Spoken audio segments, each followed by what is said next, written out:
अमर शहीद चंद्रशेखर आजाद जी का बलिदान दिवस कार्यक्रम बड़खल विधानसभा में आयोजित हुआ। बड़खल विधानसभा में आयोजित इस कार्यक्रम में मुख्य वक्ता के रूप में बड़खल विधानसभा के लोकप्रिय विधायिका सीमा लिखा, भाजपा प्रदेश कार्यकारिणी सदस्य राष्ट्रीय दहिया पंडित सुरेंद्र शर्मा, फरीदाबाद नगर निगम मेयर सुमन बालाजी, भाजपा जिला सचिव भाई हरेंद्र भड़ाना, दीपा भाटिया, सुदेश ओबराय, संजय महेंद्र उपस्थित रहे। साथ ही बड़खल विधानसभा भाजपा के तीनों मंडल अध्यक्ष सहित किसान मोर्चा अध्यक्ष व भाजपा के वरिष्ठ कार्यकर्ता एवं स्थानीय निवासी उपस्थित भी रहे। इस कार्यक्रम को सफल बनाने के लिए सभी साथी कार्यकर्ताओं का धन्यवाद एवं आभार प्रकट किया गया। वीडियो फोटो फेस करेंगे पंडित जी। मैं यहाँ से बोलूंगा चंद्रशेखर आजाद, आप कहेंगे अमर रहे। थोड़ा सा हाँ वो बन जाए। चंद्रशेखर आजाद, चंद्रशेखर आजाद। भाई साहब पीछे हो लो, आराम से ले लो। पीछे हो लो, पीछे हो थोड़ा इधर देखो। हाँ जी हाँ जी, पीछे से लो, खुला खुला लो।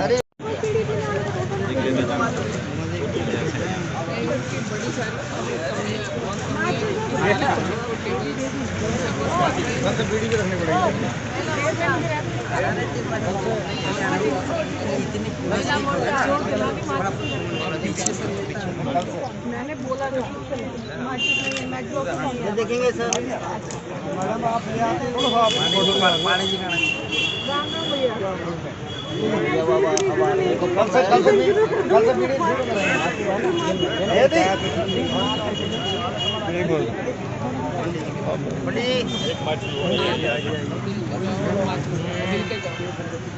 जी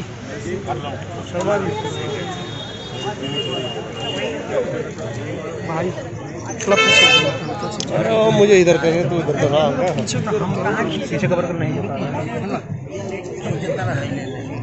चाचा ऐसे मत घुसा करो बीच में। चाचा ही तो कह रहा हूँ मैं भाई।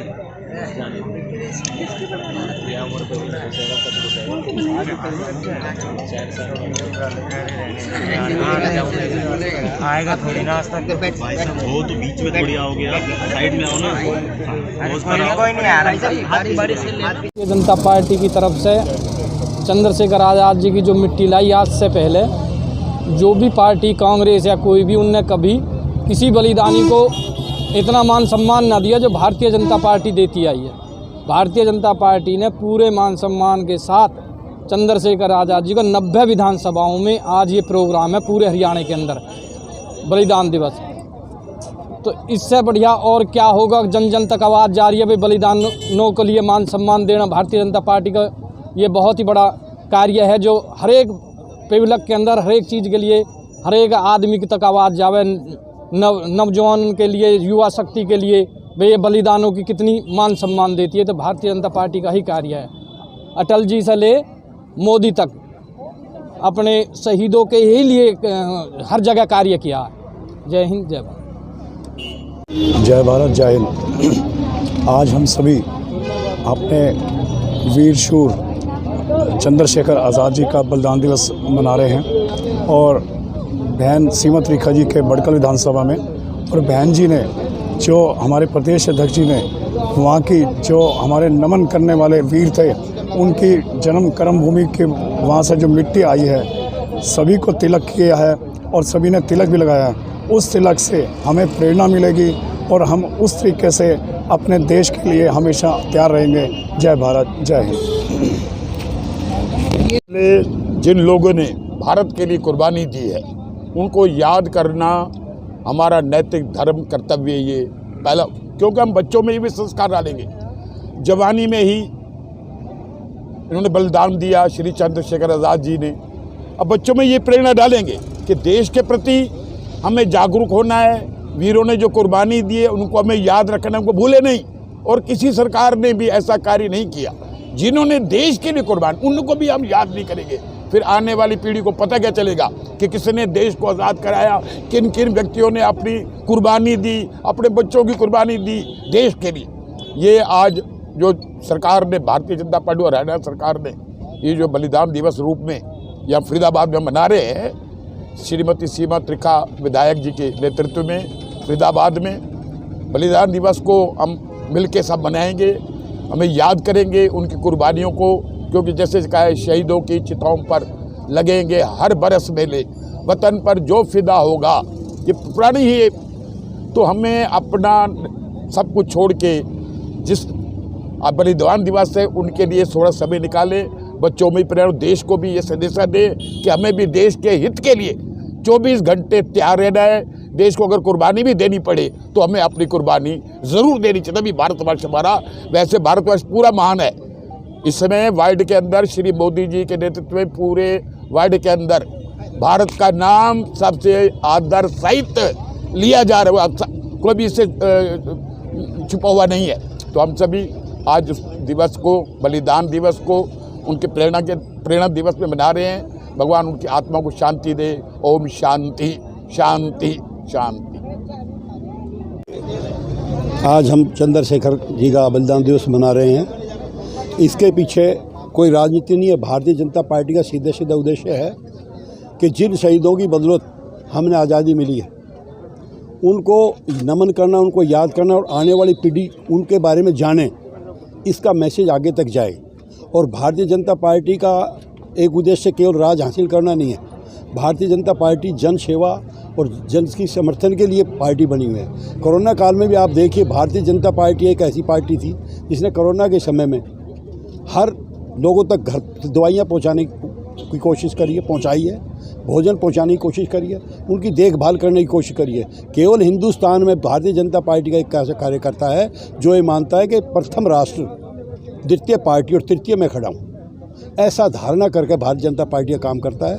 अभी बहन जी ने आपको बताया किस तरह से भारतीय जनता पार्टी ने पूरे देश में एक नई तरह की आज़ादी दी है मोदी जी के नेतृत्व में। वो आप सबके संज्ञान में, आप अच्छी तरह जानते हैं। चंद्रशेखर आज़ाद की जयंती पर समझ जाऊँगा मनाया जा रहा है, क्या कहना चाहेंगे?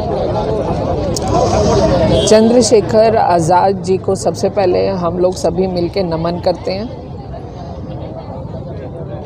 उनकी शहादत, उनकी बुलंद आवाज़ जो देश को आज इस मुकाम तक लेकर आई, क्योंकि देश आज़ाद हुआ, आज़ाद होने के बाद यहाँ तक बढ़ा, उसमें चंद्रशेखर आज़ाद जी जैसे वीर सपूत माँ भारती के, इनका लहू, इनकी कुर्बानियाँ शामिल हैं। आज का जो हमारा कार्यक्रम है बलिदान दिवस के उपलक्ष्य में, हमारे राष्ट्रीय अध्यक्ष आदरणीय नड्डा जी, प्रदेश के अध्यक्ष हमारे आदरणीय धनखड़ जी और हमारा ज़िला आदरणीय गोपाल शर्मा जी, सब ने मिल करके इसकी रचना करी।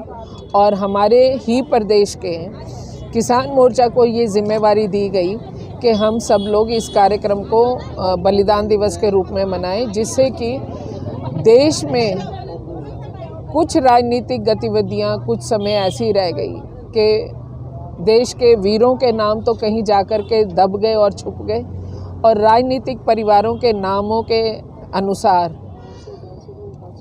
आपकी बिल्डिंग, सरकारी बिल्डिंगों के नाम, हवाई अड्डों के नाम जाने लग गए।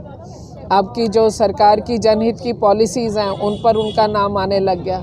तो हमने जिन शहादत के पीछे, जिन वीरों के पीछे ये आज़ादी पाई, उनको पुनः हम उनके बलिदान को हम जीवित करें अपनी जनता के बीच में, हम नई पीढ़ी को उससे अवगत कराएं। इस कार्यक्रम को लेकर के ये जिम्मेवारी हरियाणा के किसान मोर्चा को दी गई और हमारे फरीदाबाद के बडकल विधानसभा के किसान मोर्चा द्वारा आज का कार्यक्रम आयोजित किया गया, जिसमें मुख्य रूप से हमारे बीच में राष्ट्र ध्येया जी जो हम इस कार्यक्रम में उपस्थित हुए, पंडित सुरेंद्र शर्मा जी ने बहुत मेहनत करी। आज का जो सिनेरियो है वो मैं सोचती हूँ कि इतिहास से बिल्कुल अलग है। पहले हमें लड़ाई लड़ी गई थी देश में गुलामी की जंजीरें तोड़ने के लिए, लेकिन आज भी बहुत सारी कुरीतियों की, भ्रष्टाचार की जंजीरों में जकड़ा हुआ भारत जो है आदरणीय मोदी जी को और हरियाणा आदरणीय मनोहर लाल जी को मिला। इन सारी कुरीतियों को तोड़ने के लिए भिन्न भिन्न जनहित की पॉलिसीज़ बनाई गई। मैं बड़े छोटे छोटे उदाहरण है जिसको हर व्यक्ति हर समय मीडिया में उठा देता है। एक बड़ी छोटी सी बात है, पहले मोदी जी के आने से पहले 500 और 1000 रुपया जिसके पास नहीं है वो बैंक में खाता ही नहीं खोल सकता था। आज ज़ीरो बैलेंस से खाता खुलना शुरू हो गया, तो जो महीने का 10 रुपये बचा सकता है उसके पास भी अधिकार आया। मैं कहती हूँ कि 8 करोड़ से ऊपर मोदी जी के द्वारा चूल्हे बांट दिए गए बहनों को, बेटियों को, हमारी ऐसी बुज़ुर्ग माँओं को जो आज भी कहीं स्लम बस्ती में या कहीं गांव के किसी कोने में जा कर के लकड़ी से, कोयले से धुआं लेती हुई परिवार की सेवा कर रही हैं। तो ये जो सारी कुरीतियाँ थी, ये जो सारी भ्रष्टाचार की जड़ें थी, इसको भी फंद को काटने का काम, इन चीज़ों से भी आज़ादी दिलाने का काम इन दोनों सरकारों ने किया। तो एक उसी परिप्रेक्ष्य में जिससे कि हम हमारे आज़ाद जी की हम सारी मन की बात जो उनके हृदय में वो हम रखें, दूसरी तरफ से समाज की जागरूकता काम करें। और आज इसी मंच के माध्यम से, इसी कार्यक्रम के माध्यम से आदरणीय मोदी जी की मन की बात भी यहाँ सैकड़ों लोगों ने सुनी। मैम, जैसा भी आपने कुछ देर पहले बताया था कि शहीदों के अगर नाम गिनना शुरू करें तो शायद कम पड़ेंगे, इतने शहीद हैं। और लगभग देखा गया है कि जितने भी शहीद हुए हैं उनमें बहुत बड़ी संख्या युवाओं की रही है इस दौरान। तो इसमें ऐसे युवाओं को क्या मैसेज देना चाहेंगे आप? मैं अपने युवा साथियों को, बच्चों को ये कहना चाहती हूँ कि यदि भगत सिंह जी की माता जी गौरव महसूस कर सकती हैं, यदि चंद्रशेखर आज़ाद जी का परिवार, उनके माता पिता को गर्व से पूजा जा रहा है, और बहुत सारे नाम अगर हम गिनने लगेंगे, जैसा मैंने पहले भी कहा, क्योंकि भारत का इतिहास इन्हीं से भरा हुआ है। आज की जो युवा पीढ़ी है उसका सिर्फ एक ही जिम्मेवारी है। हमारी युवा पीढ़ी ने देख लिया कि तालिबानी का क्या नज़ारा निकला है, यूक्रेन की हालत अभी वो देख रहे हैं, पाकिस्तान के रोज़ हम उनके जो अटैक है, हमारा जो सैनिक है वो सहता है, हम रोज़ अपने शहीदों के आज भी हम देखते हैं। जबकि मोदी जी ने पूरी ताकत भी दे दी, लेकिन बात ये, पूरी ताकत लेने के बाद हमारा सैनिक, हमारा पूरा बल जो है वो सामने वाले पर आक्रामक तो होता है, लेकिन तब होता है जब वो हमारे पे अटैक कर चुके होते हैं, जब हम एक दो को गवा देते हैं तब। तो मैं तो यही संदेश देना चाहूँगी कि यदि हम वाकई में अपने देश में प्यार का जज्बा लाना चाहते हैं, ईमानदारी का जज्बा लाना चाहते हैं, जैसे हम अपने माता पिता और अपने परिवार से स्नेह करते हैं, उसी प्रकार हम राष्ट्रहित और राष्ट्र प्रेम सबसे पहले सीखें। और इसके साथ साथ जो हमारे देश का नेतृत्व, जिसे आज पूरा विश्व पूज रहा है, पूरा विश्व उसके पीछे दौड़ रहा है, तो उसकी द्वारा दी गई जो पॉलिसीज़ हैं उसको जनता के हर ऐसे व्यक्ति के घर, जिसके घर कोई भी कमी है, सरकार की पॉलिसी के द्वारा उसे पूर्ण करने का प्रयास करें और देश हित में अपना कदम बढ़ा करके आगे चलें।